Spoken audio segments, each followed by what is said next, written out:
जय मां लक्ष्मी सभी साथियों को। माता लक्ष्मी जी धन, वैभव, सुख समृद्धि, ऐश्वर्य और सौभाग्य की अधिष्ठात्री देवी हैं।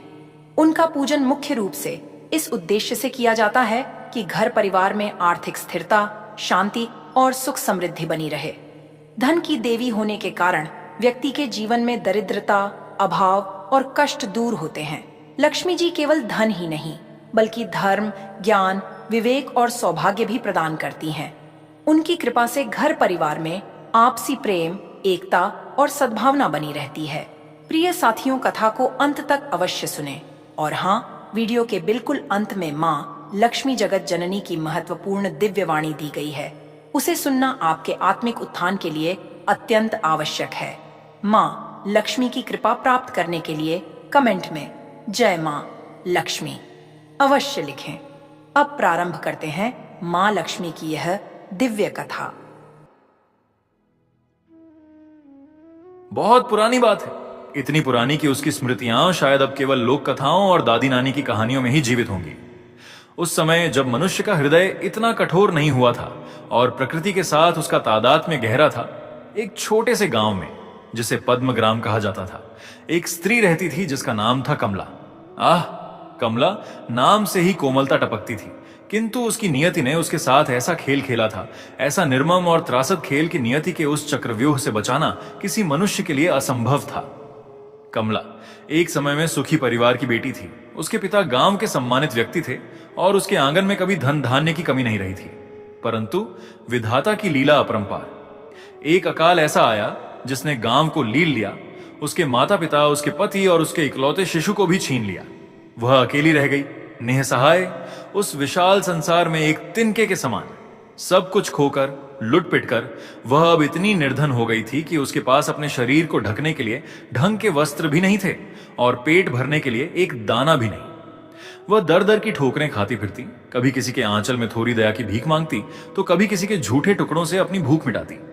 हे भगवान, उसके हृदय में जो अपार कष्ट था उसे वह किसी से बयां भी नहीं कर सकती थी। कौन सुनता उसकी, कौन समझता उसकी पीड़ा। शब्द भी उसके गले में अटक जाते थे, आंसू भी अपनी राह भूल गए थे, जैसे सूख गए हों। उसकी आंखों में एक अजीब सी उदासी तैरती रहती थी, एक गहरी शून्य। लोग उसे देखते तो या तो दया करते या मुंह फेर लेते। कुछ कठोर हृदय तो उसे मनहूस भी कहते। क्या अपराध था उसका? बस यही कि नियति ने उसे अपनी क्रूरता का पात्र बना लिया था। लेकिन इस घोर निराशा और अंधकार के बीच भी कमला के हृदय में एक लौ जलती थी। वह थी उसकी अटूट, अविचल श्री हरि और माता लक्ष्मी के प्रति भक्ति। वह सनातन धर्म के उन गहरे मूल्यों में विश्वास रखती थी जहां श्रद्धा ही सबसे बड़ा धन होती है। उसे याद था, उसकी मां ने सिखाया था कि शुक्रवार का दिन मां लक्ष्मी का होता है और इस दिन व्रत रखने से मां प्रसन्न होती हैं। भले ही उसके घर में खाने तक को अनाज न हो, पर वह हर शुक्रवार को निर्जला व्रत रखती थी। यह उसकी तपस्या थी, उसका मौन तप। सुबह का भोर होता और कमला अपने फटे पुराने वस्त्रों में कांपते शरीर के साथ गांव के कुएं से पानी भरने जाती। हाथ पैर इतने दुर्बल हो चुके थे कि घड़ा उठाना भी पहाड़ तोड़ने जैसा लगता था। गांव की औरतें उसे देखती, फुसफुसाती, देखो उस अभागिन को, पेट में दाना नहीं फिर भी व्रत करती है। पर कमला उन कठोर शब्दों पर ध्यान नहीं देती। उसका मन बस अपने आराध्य में लीन रहता। और फिर वह अपने छोटे से टूटे फूटे घर के आंगन में आती, जहां एक मुरझाया सा तुलसी का पौधा था जो उसके जीवन की बची खुची उम्मीद का प्रतीक था। वह उस तुलसी पर बड़े प्रेम से जल चढ़ाती और उसके होठों से एक प्रार्थना फूट पड़ती जो सीधे हृदय की गहराइयों से निकलती थी। प्रभु, मेरे घर में कमी हो सकती है, मेरे पास कुछ नहीं हो सकता, पर मेरी भक्ति में, मेरी श्रद्धा में तनिक भी कमी नहीं। इस वाक्य को कहते हुए उसकी आंखों में आंसू छलक आते। कभी कभी तो वह फूट फूट कर रो पड़ती। उसकी आवाज इतनी करुण होती कि सुनने वाले का कलेजा मुंह को आ जाता। वह केवल अपने लिए नहीं रोती थी बल्कि संसार की उस निष्ठुरता के लिए भी रोती थी जिसने उसे इतना अकेला कर दिया था। एक दिन ऐसा ही एक शुक्रवार था। भयंकर गर्मी से धरती तप रही थी और कमला का शरीर भूख और प्यास से टूट रहा था। उसने सुबह से कुछ नहीं खाया था और रात भर उसे तेज बुखार भी था। सिर चकरा रहा था और पैर लड़खड़ा रहे थे। आज घर में एक मुट्ठी अनाज भी नहीं था जिससे वह व्रत के बाद कुछ पारणा कर सके। आस पड़ोस में भी लोग सूखे से त्रस्त थे, कोई देने वाला नहीं था। उसके हृदय में आज कष्ट की पराकाष्ठा थी। वह एक कोने में बैठी अपनी किस्मत को कोस रही थी, पर फिर तुरंत ही उसने अपने आप को संभाला। नहीं कमला, प्रभु पर विश्वास रख, तेरी भक्ति ही तेरा सहारा है। उसने जैसे तैसे तुलसी पर जल चढ़ाया और वहीं पुरानी प्रार्थना दोहराई, पर आज उसकी आवाज में एक अजीब सी कंपी थी, एक टूटने का डर था। प्रभु, मेरे घर में कमी हो सकती है, भक्ति में नहीं। कहते कहते उसकी आंखें भर आईं और वह वहीं तुलसी के पास बैठकर फूट फूट कर रोने लगी। उसका हृदय रो रहा था, उसकी आत्मा रो रही थी। उसने कभी अपने कष्टों के लिए ईश्वर से शिकायत नहीं की थी, पर आज उसे लग रहा था कि शायद उसकी तपस्या में कोई कमी रह गई है। तभी एक अद्भुत घटना घटी। गांव की सबसे बुजुर्ग, सबसे निर्धन और दिखने में बेहद क्रोधी और मैली कुचैली एक वृद्धा उसके द्वार पर आई। उसके वस्त्र फटे थे, बाल बिखरे थे और चेहरा धूल से मैला था। उसकी आवाज कर्कश थी। ए बेटी, क्या इस घर में एक मुट्ठी आटा भी नहीं मिलेगा किसी भूखी को? मेरा पेट सूख रहा है, मैंने कई दिनों से अन्न का दाना नहीं देखा। कमला ने ऊपर देखा, उसकी आंखों में अभी भी आंसू थे। वह वृद्धा को देखकर चौंक गई। उसके पास तो खुद खाने को कुछ नहीं था। उसने सोचा, यह वृद्ध माता मुझसे मांगने आई है, पर मैं क्या दूं? एक पल के लिए उसके मन में निराशा आई, पर अगले ही पल उसने सोचा, क्या हुआ जो मेरे पास नहीं है? मैं तो स्वयं मां लक्ष्मी की उपासक हूं, और मां लक्ष्मी को भूखी कैसे लौटा सकती हूं? अपने टूटे सपनों और खाली पेट की पीड़ा को एक किनारे रखकर कमला ने वृद्धा को अपने पास बुलाया। आओ मां, अंदर आओ। मेरे पास कुछ खास नहीं है, पर जो थोड़ा सा बचा है वे आपका ही है। उसने आंचल से एक छोटी सी पोटली निकाली, जिसमें शायद कल के बिखरे हुए आटे के कुछ कण बचे थे, जिसे वह खुद अपनी अंतिम रोटी के लिए बचा के रखती थी। वह मुश्किल से एक मुट्ठी आटा था। उसने कांपते हाथों से वह आटा वृद्धा को देते हुए कहा, मां, इसे स्वीकार करो, मेरे पास बस यही बचा है। प्रभु की कृपा होगी तो कल आपको और अच्छा मिलेगा। वृद्धा ने उस आटे को अपने हाथ में लिया। उसकी आंखों में कोई भाव नहीं था, या शायद इतने भाव थे कि उन्हें पर पाना असंभव था। उसने आटे को देखा, कमला को देखा, फिर एक गहरी सांस ली। ओह, तो यह है तेरी भक्ति। इस घोर कष्ट में भी तू दूसरों की चिंता करती है। तू अपने भूखे पेट की नहीं, मेरी सोचती है। वाह रे बेटी, तेरी श्रद्धा को मेरा प्रणाम। वृद्धा के चेहरे पर अचानक एक दिव्य तेज फैला। उसकी आंखों में एक अद्भुत चमक आ गई। उसके बिखरे हुए बाल और मैले वस्त्र अचानक जगमग करने लगे। कमला भय और विस्मय से खड़ी उसे देखती रह गई। ये कौन थी? वृद्धा ने अपना हाथ उठाया और कमला के सिर पर रखा। बेटी, तूने आज अपनी भक्ति से, अपनी दया से, अपने निस्वार्थ भाव से मुझे जीत लिया है। मैं तेरी परीक्षा ले रही थी और तू इसमें पूर्ण रूप से सफल हुई है। मैं कोई साधारण वृद्ध नहीं, मैं स्वयं महालक्ष्मी हूं, जो तेरी अनवरत तपस्या और अटूट श्रद्धा से प्रसन्न होकर यहां आई हूं। कमला के पैरों तले जमीन खिसक गई। वह तुरंत घुटनों के बल बैठ गई। हाथ जोड़कर उसकी आंखों से भक्ति और विस्मय के आंसू लगातार बह रहे थे। मां, मेरी क्या औकात कि मैं आपको पहचान पाती। क्षमा करना मां, मुझ अभागिन को। माता, लक्ष्मी ने मुस्कुराते हुए कहा, नहीं बेटी, तू अभागिन नहीं, तू तो भाग्यवानों में भी सबसे भाग्यवान है। तेरी भक्ति ने आज तीनों लोगों को हिला दिया है। जो मुट्ठी भर आटा तूने मुझे दिया है, वह केवल आटा नहीं, तेरी आत्मा का शुद्धतम अंश है। आज से यह आटा अमृत बन जाएगा और तेरा घर कभी खाली नहीं रहेगा। तेरे घर में कभी अन्न धन की कमी नहीं होगी। यह मेरा वरदान है। और इतना कहकर माता लक्ष्मी उसी क्षण अंतर ध्यान हो गई, जैसे हवा में घुल मिल गई हो। कमला वहीं बैठी रही, शरीर कांप रहा था, परंतु हृदय में एक अद्भुत शांति और आनंद का सागर उमड़ रहा था। उसे विश्वास नहीं हो रहा था कि जो अभी अभी हुआ वह सत्य था। उस दिन से कमला का घर सचमुच कभी खाली नहीं रहा। उसके घर में अन्न धन का अंबार लग गया। जो एक मुट्ठी आटा उसने मां लक्ष्मी को दिया था, वह सचमुच अमृत बन गया था। उसके घर के अन्न भंडार कभी खाली नहीं होते थे। कुएं का पानी कभी सूखता नहीं था। उसके आंगन में लगे तुलसी के पौधे भी हरे भरे हो गए, मानो स्वयं मां लक्ष्मी का वास हो। गांव वालों ने देखा तो उनकी आंखें फटी की फटी रह गई। जिसने उसे मनहूस कहा था, जिसने उसे तिरस्कृत किया था, वे सब अब उसके चरणों में पड़े थे। कमला ने उन सबको क्षमा कर दिया। वह जानती थी कि मनुष्य की नियति उसे कभी कभी इतनी कठिन राह पर ले आती है कि वह पथभ्रष्ट हो जाता है। उसने अपने कष्टों को याद करते हुए अब अपनी समृद्धि का उपयोग दूसरों की सेवा में किया। उसने गांव में अन्न जल के भंडार खुलवाए, निर्धनों की सहायता की, बीमारों का इलाज करवाया। उसकी दया, उसके हृदय का विस्तार अब पूरे गांव में फैल गया। कमला ने कभी अपनी पुरानी दरिद्रता को नहीं भूला। वह हर शुक्रवार को पहले से भी अधिक श्रद्धा से व्रत रखती थी और तुलसी पर जल चढ़ाकर वही भावपूर्ण प्रार्थना करती थी, प्रभु, मेरे घर में कमी हो सकती है, पर मेरी भक्ति में नहीं। उसकी आंखों में अब आनंद के आंसू होते थे, कृतज्ञता के आंसू होते थे। कमला का जीवन एक अनमोल चेतावनी बन गया उन सब के लिए जो धन दौलत को ही सब कुछ मानते हैं और जो मनुष्य को उसकी बाहरी स्थिति से आंकते हैं। ये कथा हमें सिखाती है कि सच्ची भक्ति, अटूट श्रद्धा और निस्वार्थ दया का मूल्य संसार के किसी भी धन से कहीं अधिक है। नियति भले ही कितना भी कठोर खेल क्यों न खेले, मनुष्य कितना भी अपार कष्ट क्यों न सहे, पर यदि उसके हृदय में ईश्वर के प्रति शुद्ध प्रेम और मानवता के प्रति करुणा जीवित है, तो स्वयं भगवान उसे राह दिखाने और उसका उद्धार करने आते हैं। प्रिय साथियों, इस वीडियो में मां लक्ष्मी की पावन व्रत कथा यहीं पर होती है समापन। अब आइए माता लक्ष्मी की दिव्य वाणी सुने। कमला की कथा के माध्यम से मानवता को संबोधित एक दिव्य संवाद, जहां करुणा, चेतावनी और आशा से भरी एक पुकार है। मैं मां लक्ष्मी हूं। हाँ, वही जिसे तुम धन की देवी कहते हो, सौभाग्य की अधिष्ठात्री, समृद्धि की जननी। मैं बोल रही हूं उस जगत से जहां तुम्हारे कर्मों की गंध पहुंचती है, जहां तुम्हारे हृदय की सच्चाई का रंग दिखाई देता है। मैं बोल रही हूं तुमसे, हे मानव, हे इस घोर कलयुग के वासी, हे मेरे अंश से उत्पन्न प्राणी जो आज अपने ही हृदय को भूल चुका है। कहाँ खो गए तुम? कहाँ गया वह भाव, वह करुणा, वह पवित्रता जिस पर मेरा आशीर्वाद उतरता था?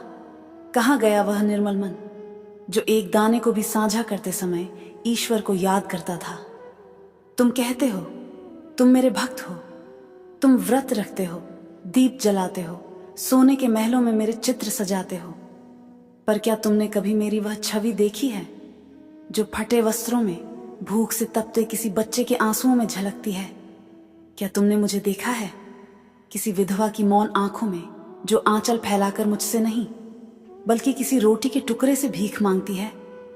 है मानव, तुम भूल गए हो मैं केवल सोने और रत्नों की देवी नहीं, मैं भक्ति की देवी हूं।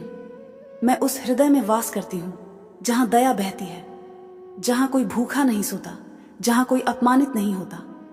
मुझे प्रसन्न करने के लिए न तो चांदी के मंदिर चाहिए, न ही 1000 दीपों का प्रकाश। मुझे चाहिए एक सच्चा मन, एक करुणामय आत्मा। तुम कहते हो मां लक्ष्मी रूठ गई है। नहीं, मैं रूठी नहीं। तुमने अपने हृदय के द्वार बंद कर दिए हैं, और जहां द्वार ही बंद हो जाए वहां प्रकाश कैसे उतरेगा? मैं अब भी वही हूं, हर निर्धन के द्वार पर, हर सूनी आंख में, हर भूखे पेट में। पर तुम मुझे पहचान नहीं पाते क्योंकि तुम्हारी आंखों पर लोभ का पर्दा चढ़ गया है। हे जीवित प्राणी, क्या तुम जानते हो मैं कब आती हूं? मैं तब आती हूं जब कोई कमला अपनी भूख भूलकर किसी और को खिलाती है। मैं तब आती हूं जब कोई मां अपने बच्चे के लिए अपना हिस्सा छोड़ देती है। मैं तब आती हूं जब कोई गरीब अपनी अंतिम रोटी किसी साधु को दे देता है। मैं धन से नहीं, भक्ति से आती हूं। मैं सोने के महलों से नहीं, करुणा के हृदयों से आकर्षित होती हूं।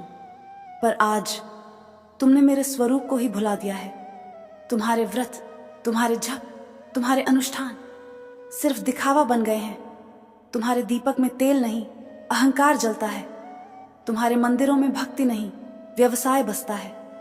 तुम्हारे मस्तिष्क में ईश्वर नहीं, स्वार्थ बस गया है। हे घोर कलयुग के मानव, सावधान हो जा, क्योंकि जब धर्म झुकता है तो अधर्म सिर उठाता है, और जब करुणा सूख जाती है तो समृद्धि स्वयं अपना रास्ता बदल लेती है। तुम कहते हो मां, मैं गरीब हूं, पर क्या तुमने कभी किसी और भूखे का दर्द महसूस किया? क्या तुमने कभी किसी पराया आंसू पोंछा? नहीं ना?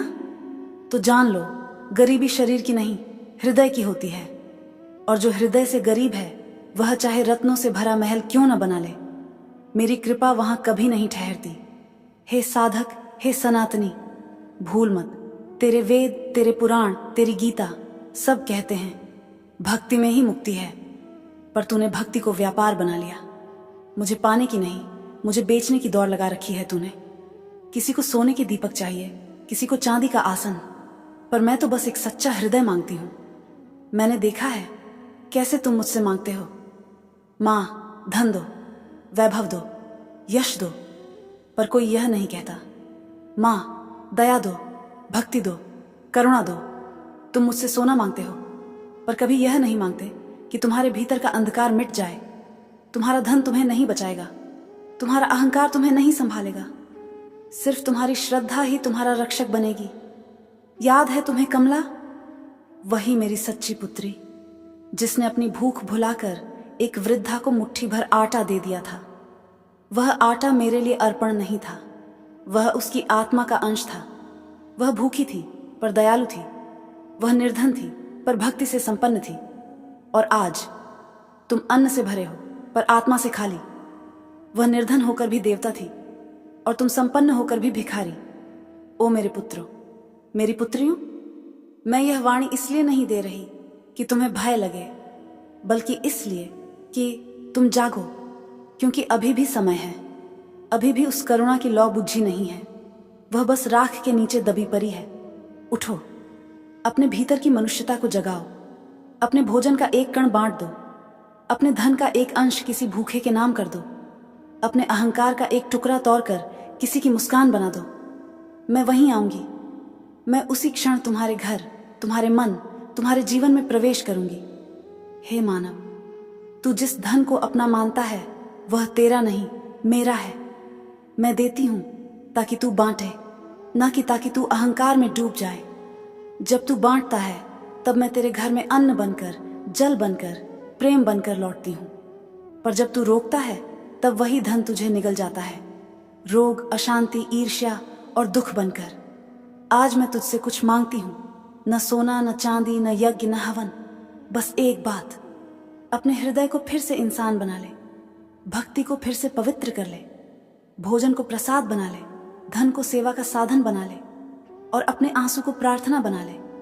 सुनो कलयुग के प्राणी, जब कोई भूखा पेट हंसता है वहां मैं होती हूं। जब कोई रोता हुआ बच्चा किसी के आंचल में सुकून पाता है वहां मैं होती हूं। जब कोई साधक भक्ति से निर्लोभ होकर मेरा नाम लेता है वहां मैं होती हूं। पर जब कोई झूठा व्रत रखकर दूसरों को छलता है वहां मैं नहीं होती।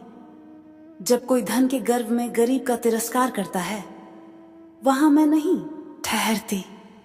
जब कोई मंदिर बनवा कर नाम का पत्थर खुद पर रखवा लेता है वहां मैं नहीं, वहां तो अहंकार का निवास होता है। हे मानव, तेरा धर्म अब केवल दिखावे में बदल गया है, पर याद रख, वेदों में लिखा है, सत्यम वद धर्मम चर, सत्य बोलना, धर्म का पालन करना, यही भक्ति का आधार है। मैंने कभी तुझसे माला जप नहीं मांगा, मैंने मांगा करुणा का जप, मैंने मांगा मानवता का व्रत। हे मनुष्य, तू मुझे दीपक दिखाता है, पर अपने घर के कोने में पड़ा वह निर्धन तेरा दीप है, जिसे तूने कभी जलाया ही नहीं। तू मुझे सोने का थाल देता है, पर अपनी माँ के हाथों की झुर्रियों में छिपा स्नेह तूने कभी देखा ही नहीं। तू मेरे नाम के गाने गाता है, पर किसी भूखे को रोटी नहीं खिलाता। तो सुन, मैं तुझसे प्रसन्न नहीं हो सकती। अब भी समय है, हे साधक, स्मरण कर कमला को, जिसने कुछ न होते हुए भी सब कुछ दिया। आज यदि तेरा घर, तेरा मन, तेरा समाज रिक्त है तो इसीलिए नहीं कि मैं रूठी हूं, बल्कि इसलिए कि तू दूसरों से मुंह मोड़ चुका है। हे मेरे बच्चों, मुझे दुख है, बहुत दुख। तुम्हारे इस युग में करुणा विलुप्त हो रही है। तुम्हारी आंखों में आंसू नहीं, पर्दे हैं। तुम्हारे हृदय में प्रेम नहीं, गणना है। तुम्हारे व्रत में श्रद्धा नहीं, स्वार्थ है। मुझे याद करो, कमला के आंसुओं की तरह, सच्चे मन से उसकी तरह पुकारो, माँ, मेरे घर में कमी हो सकती है पर मेरी भक्ति में नहीं, और मैं तुम्हारे भीतर की हर दरिद्रता को मिटा दूंगी। मैं तुम्हारे जीवन में वह प्रकाश भर दूंगी जो कभी नहीं बुझेगा। है घोर अंधकार के मनुष्य, मैं तुम्हें दंड देने नहीं आई, मैं तुम्हें जगाने आई हूं। मैं चाहती हूं कि जब अगला शुक्रवार आए तब तुम सिर्फ व्रत मत रखो, एक करुणा रखो, एक प्रेम रखो, एक क्षमा रखो, क्योंकि वही मैं हूं, वहीं लक्ष्मी का वास है। याद रखना, हे मानव, धन कभी नहीं टिकता, पर भक्ति सदैव अमर रहती है। मंदिरों की दीवारें ढह सकती हैं, पर करुणा का दीप कभी नहीं बुझता। और जो मुझे सच्चे हृदय से पुकारता है, मैं स्वयं उसके द्वार पर आकर खड़ी हो जाती हूँ। मैं माँ लक्ष्मी हूँ, जगत की जननी, भक्ति की अधिष्ठात्री, और हर करुण हृदय की स्पंदन। प्रिय साथियों, इस वीडियो में माँ लक्ष्मी की पावन व्रत कथा और दिव्य वाणी यहीं पर समापन होती है। हम कामना करते हैं कि माँ लक्ष्मी की कृपा आप सभी पर बनी रहे, आपके जीवन में सदैव सुख, शांति, समृद्धि और सकारात्मक ऊर्जा का संचार होती रहे। यह विशेष दिन न केवल भक्ति भाव से भर देती है, बल्कि हमारे जीवन में एकता, प्रेम और आस्था का संदेश भी लेकर आता है। माता लक्ष्मी की व्रत कथा को सुनने के लिए हृदय से धन्यवाद। कृपया अपने विचार और अनुभव कमेंट्स में अवश्य साझा करें और जय मां लक्ष्मी लिखना न भूलें। आपके द्वारा किए गए कमेंट्स न केवल आपको प्रेरित करेंगे, बल्कि अन्य दर्शकों के लिए भी भक्ति और श्रद्धा का स्रोत बनेंगे। जय मां लक्ष्मी जगत जननी। जय हो कमला जैसा भक्त की।